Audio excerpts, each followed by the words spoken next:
Hi everyone, welcome to my channel. My name is Janelle McSwiggan and I'm a nurse medical writer for the past 6 years. I help burnt out nurses leave the bedside, find remote work, and become nurse medical writers.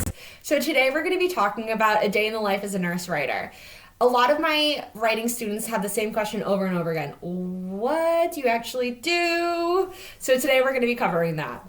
I'm going to go through a typical day, but honestly, it changes a lot, and I'm going to grab the main concepts that I do most of my days so you guys get an overall vibe of what a nurse writer is and what a nurse writer isn't. I know most people do this video for a first-person point of view, but honestly, I think that's pretty boring. It's just going to be me typing, drinking coffee or tea, and occasionally wandering around outside looking for bugs. Instead, I think it makes more sense to explain to you what it looks like to be a medical writer. As an example day, not all my days look like this. Some days my workload is really, really light. Other days I've totally procrastinated on a deadline and I'm working later. I actually prefer later nights, so I'm okay with working when the sun goes down. One of my favorite things about being a medical writer is that I make my own hours. So I'm not really a morning person. So I don't have to work in the morning if I don't want to. Other people who are morning people can work in the morning and then have the nights off, whatever they want to do. The most important thing as a medical writer is that no one is overseeing my hours or what I'm doing or the times that I'm doing it. As long as I pass in that deliverable by that deadline, I'm all set. And I actually think that's one of the best parts of being a medical writer is the freedom to choose when and how you want to work. At the bedside, I had a very particular time of when I would arrive and when I would leave. I took my breaks at a certain time, and they were a certain length, and I only got a certain number. There were obviously times I couldn't take my breaks. As a medical writer, I can go outside and look for plants whenever I want. If I'm hungry, I can eat. If I'm tired, I can take a nap. If I have a doctor's appointment, I can jet off for a half day. So there's a lot more freedom with this. So that's why my days look different from day to day. The only caveat with that is that there's no one here to make sure I'm getting my work done. So I really have to be my own manager and manage my time appropriately. So I can get an assignment and I can procrastinate until 2 days before if I want. Hot tip, don't freaking do that. If you really want to, you can. But the point is no one is checking on you to make sure that you're doing it. There's no hours for you checking and punching in and out. No one's like you're working 40 hours, 35 hours, whatever you want. You're your own person. Everyone expects you to do the work, and as long as you can do the work, no one cares how or when you do the work. With that being said, my day starts at different times every day. I'm in a circus gym training right now for about 3 hours a day on the silks. So right now I typically work in the morning and I'm done for my 5 o'clock class. I'm not working that full time. Like I said before, it's pretty on and off.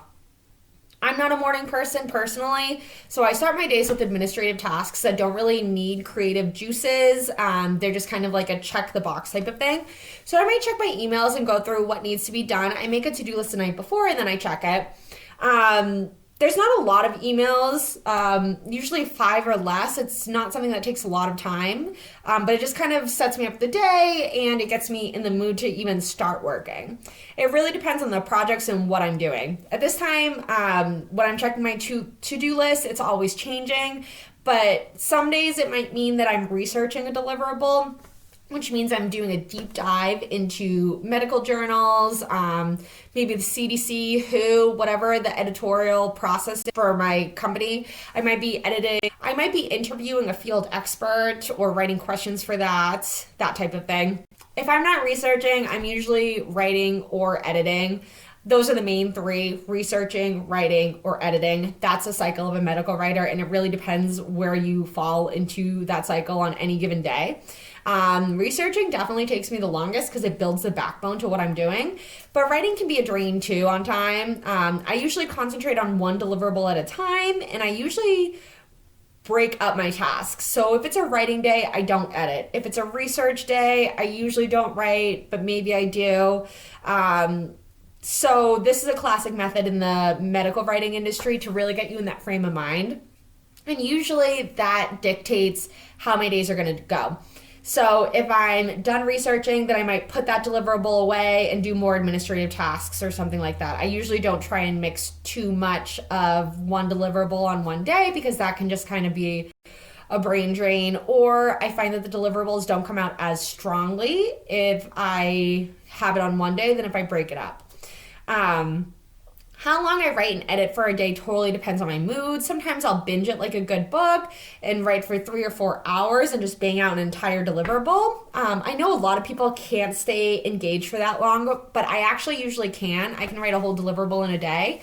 From start to finish. So it really depends on you again. Other days I'm just not into it. I just find that my mind is wandering. I keep reaching for my phone, or I'm looking outside like a dog that wants a walk. So maybe I'll write for an hour, take a walk, do something else, and maybe I'll come back. Or maybe it's just an administrative task day and I feel like those creative juices just really aren't happening for me to write. So I'm doing back end stuff. Maybe I'm sending invoices. Maybe I'm updating my website. Maybe I'm managing my social media stuff. A lot of stuff goes into it, so it's not just writing. As a rule, I don't take meetings unless it's with a paying client and it's important. So I think other medical writers might, but I just don't. I get a lot of requests for unnecessary meetings, so I've just started saying no to all of them. If it's not paid, then why am I going to a meeting? It's cleared up a lot of my time, and it's a lot easier to take the time for an email for me than it is to clear my entire schedule for the meeting. It's also cut down on people trying to either get information out of me or they're trying to sell me something. So I just politely let them know, I'm sorry, meetings are for paying customers only, and we go from there. For anyone that does want individual support, I do offer coaching through my website, willowbarkwriting.com, and we also offer LinkedIn and social media personal branding workshops, as well as my course, which is super comprehensive. So my day doesn't really have a lot of which is amazing for an introvert. When I'm sick of writing, I'll either do two things. I'll find an easier busy work task to work on, which I've talked a bit about, something mindless that I can just tick away at that needs to be done, or that'll help me get ahead for next week. Maybe researching, planning, doing SEO research, something like that. Or I'll just call it a day and stop working altogether. I really value my mental health in this role, and I think it's really important to set boundaries like that. And I'm totally open to stopping early on my work days. I don't have set hours, and I don't usually track my days or my times. That's just a personal preference for me. I work when I feel like it, and I stop when I don't feel like it.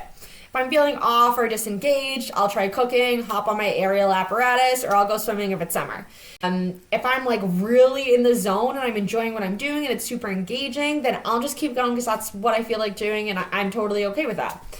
I'm my own boss, so I try hard not to overwork myself and also keep to my own personal cues. There are some days where I work long hours because I'm mentally okay with that, but every day I just kind of feel it out and see how I'm doing.